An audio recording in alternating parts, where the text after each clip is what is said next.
Amazon's The Wheel of Time. Now, normally I'm not very often surprised, but with this particular series, I have to say that my expectations and the reality of the product were vastly different. I went into A Wheel of Time expecting not to enjoy this very much, given the way that the marketing is done. I figured that this was going to be just another, girl who's the key to everything story, in which all the male characters are relegated to buffoons or just hindrances to the female empowerment plot. And I have to say that that's not what's going on here. At least not in the first 3 episodes. So what we have here is basically a good and evil story in which there are people that can use magic, and they're all females, and men cannot use magic because of a cataclysm that happened centuries, or actually a millennia before. And because of this, the chosen person is being reborn, and this chosen person, called the dragon, is being reborn into one of 4 individuals. And so it's up to one of these magic using women to find who is the dragon, along with her bodyguard and companion. They go to a very remote mountain village to find out who this person is. And really, what's really happening is it's showing a dynamic between people that have power and people that don't, and that the power is not absolute.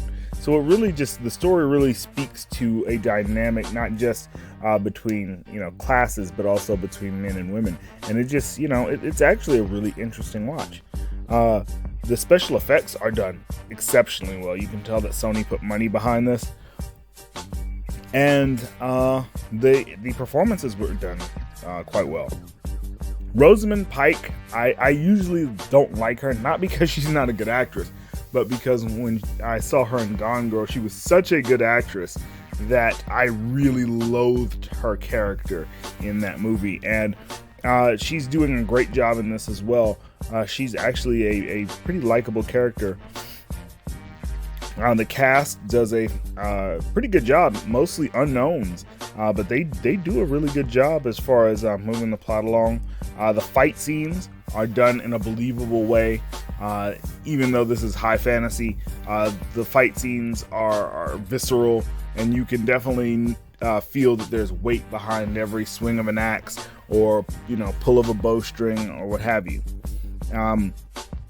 So It clearly defines where it wants to be, and more importantly, I love that the magic is very clearly defined in this series so far.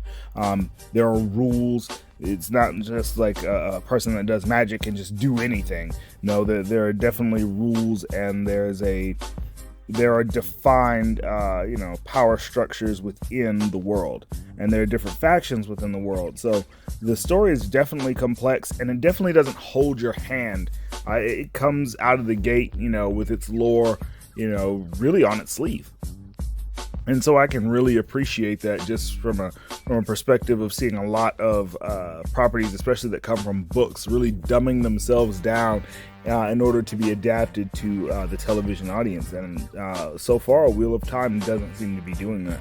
So I definitely give it marks for that. Now, is there a good bit of wokeness in it? Yes and no, because in the context of the story from the books, it is a world in which it is very hard for men and women to be equal. But one thing I can say that they do not focus on race in any real way, because it doesn't have any place in this particular story. And so I'm really appreciative of that. Everybody is just a character. Nobody's talking about anybody's skin color or anything like that. So that really is a plus in a high fantasy world that doesn't take place in our world. So I really appreciate that. Other than that, only thing I can really say that might need some criticism is that it does move at a really fast pace. So if you have no idea of, you know, the characters and the lore, and, you know, you're not really giving this 100% of your attention, you will be lost like within minutes. But other than that, I mean, that's not really a critique or really a knock. It's just, you know, something that I noticed. If I had to give this a score, I'd definitely give the first 3 episodes of Wheel of Time an 8 out of 10. Definitely something that I'm going to watch next week, and it definitely has held my attention. So we'll see you on the next one, guys. 8-Bit Heroes out. Remember to like, subscribe, and all that good stuff if you enjoyed the content. And again, we'll see you on the next one. Peace.